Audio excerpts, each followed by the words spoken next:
What's going on? This is Marcus and Aaron, and in today's episode, we are going to be talking about fitness industry issues. Issues. So there's just a handful, just a few.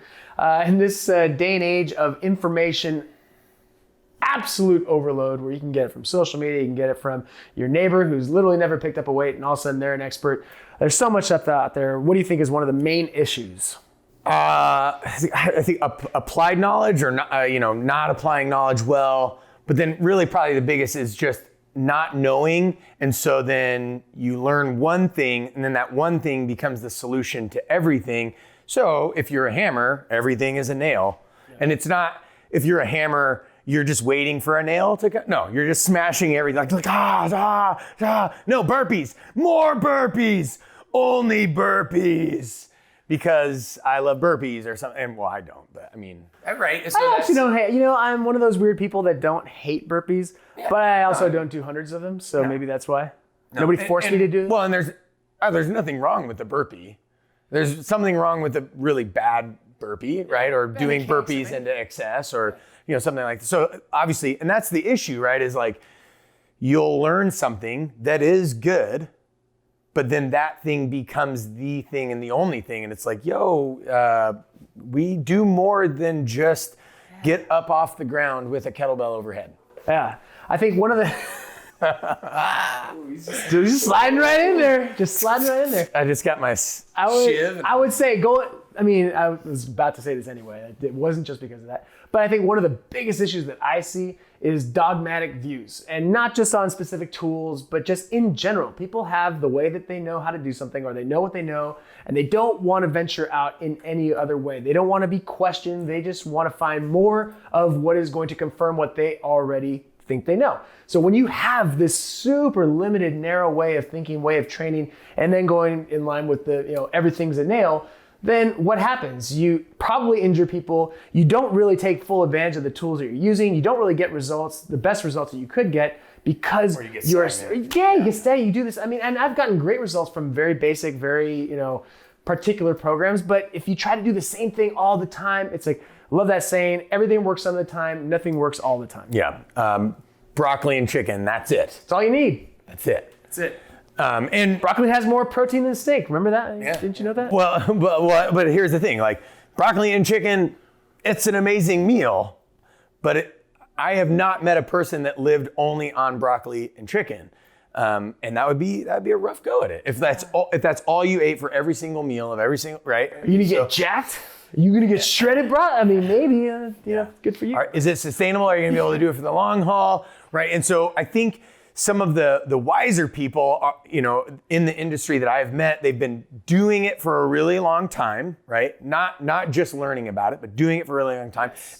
They're continuously learning. They're lifelong learners. They will never, they approach every room, they approach every scenario, always a white belt. What am I gonna learn from this? Yeah. Even when they're, coaching clients or something like that, right? And so they're continuous in their mastery, right? The best master coaches are the master coaches that are continuing in their mastery every single day, all of the time.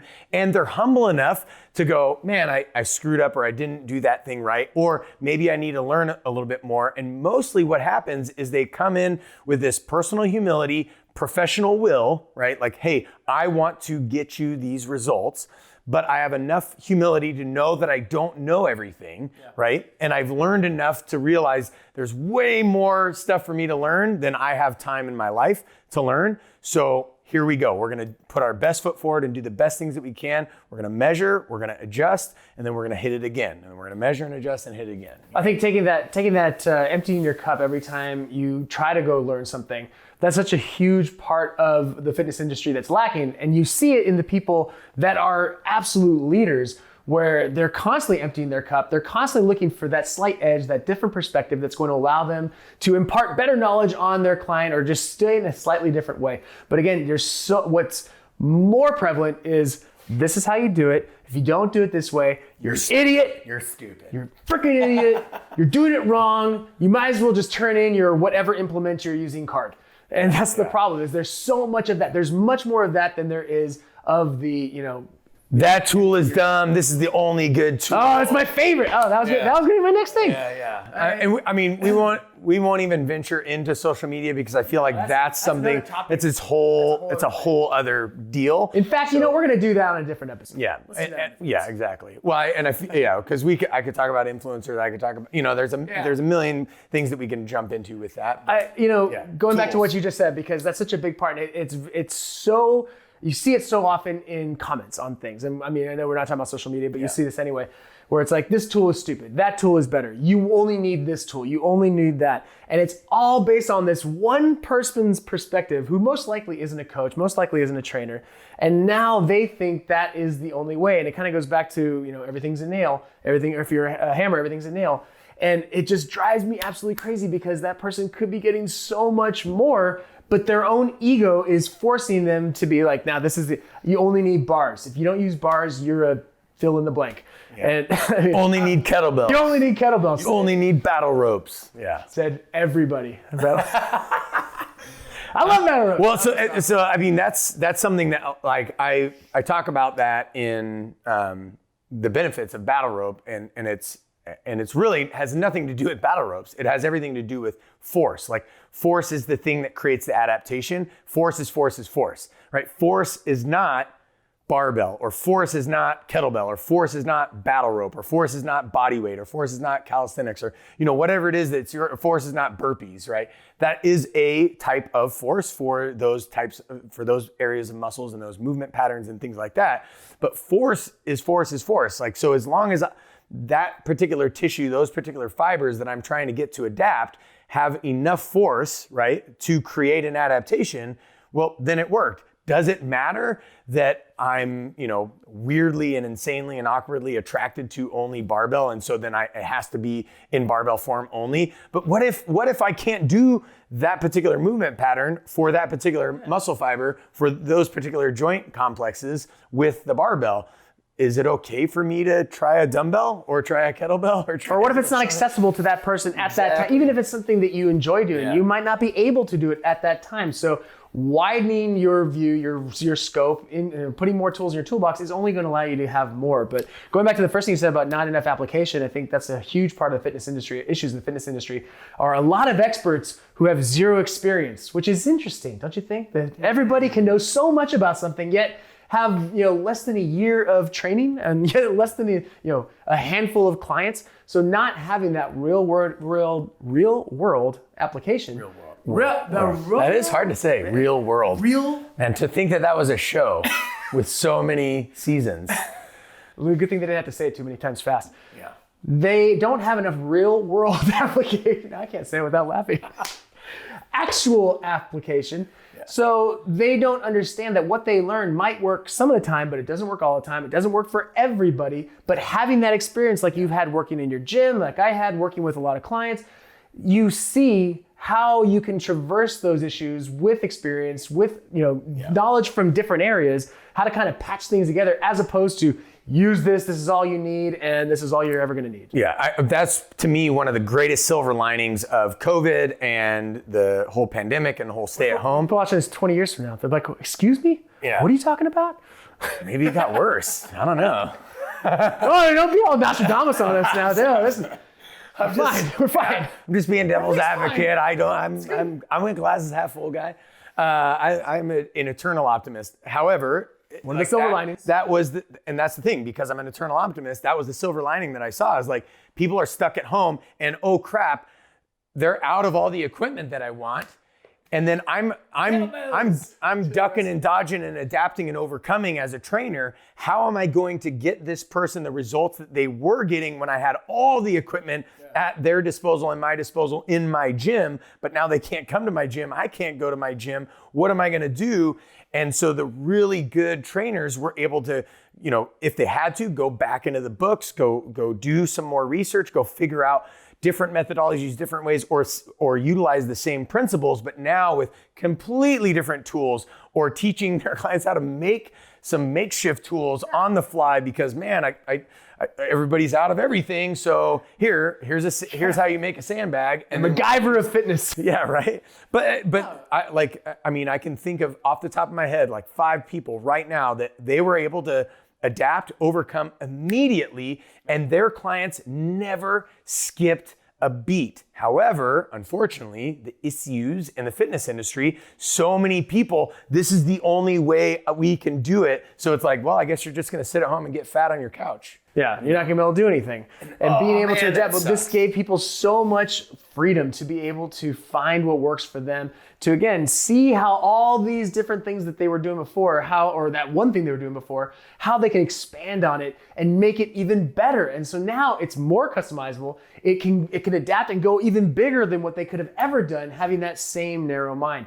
So I definitely agree with you on the silver lining on that, where it just got a lot more creativity. I think that's another thing kind of missing is people want to be experts. They want to think they know everything about something. So they're going to take some information, they're going to regurgitate it, they're going to cut it up with their own experiences, and then say, this is how you do it. But when you start to get creative, when you start to enjoy the process of creation based on what you're doing for your clients or for your own workouts, you can, again, go way further than what one system will impart on you. Yeah. And so not enough application, not enough experimentation to see if something works. Just because you read an article about something doesn't mean that that is the truth. Just because you read a journal or a research article about something doesn't mean that that's the truth. So you want to be able to question things while at the same time taking information and realizing that there are a lot of standards out there that we want to, kind of go off of. Yeah, and again, nobody has to be an overnight, research analyst expert, a statistician or any of these things to kind of get around that. Like those are the issues in the fitness industry, but some of the solutions are just, hey, come into situations, always a white belt. What am I going to learn? Am I going to do it perfect? No. That's never going to happen. I mean, he might, but I'm not, right? It's not going to be perfect, but is it going to solve the problem? Is it going to help me get one step closer to my goals? Am I going to enjoy the process? Yeah. Am I going to learn? And the thing is, like, I go into every workout, even, some of these workouts that I'll do for myself, right? I've done so many times before, but I'm learning new little nuanced things in this workout that I've played over and over and over again, right? And it makes that workout better. It makes my experience better. And I'm getting better gains from it this time, or I'm realizing that I'm super old. And it's not this. It's just not that. Hey, it's a touch of experience. No, I think another issue is that not necessarily for the fitness industry, but for the fitness users, the industry users, is a lot of people don't want to take the time to understand themselves. They want to just be told information, told what to do, go and do it. And there's a good level of, okay, you're going to get great results with that. But if you really want to go beyond what someone can give you and really be able to create something yourself and really fine tune it so that you're always feeling good, you're always not in pain, or you're never in pain would be a better way of saying that. Yeah. You're actually enjoying, you're always never not in pain. Not pain. Right?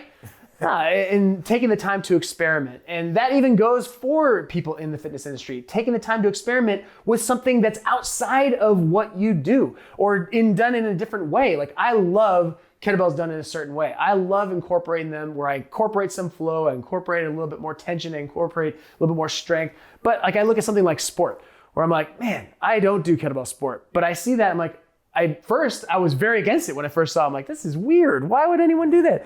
It's stupid. What? People with issues. But I start to see things. I'm like, okay, I'm going to go through some of these courses and have that empty cup mentality. And I got so much more from it just because I was able to fortify what I did. I was able to question what I did. And then that allowed me to say, okay, here's a better way to do this particular thing, which led me to start incorporating different types of flows and other things like that. So had I been very strict on the way I was doing it, I never would have experienced that. Yeah. So it's so important to go into that, anything with that mindset of how can I come in with an empty cup? How can I incorporate, or I can, use what is useful, reject the rest based on each situation and not just treat everything like a big old nail. Whack.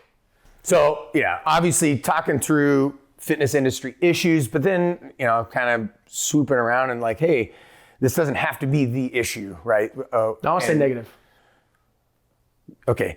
Fitness industry is broken. It will never be fixed.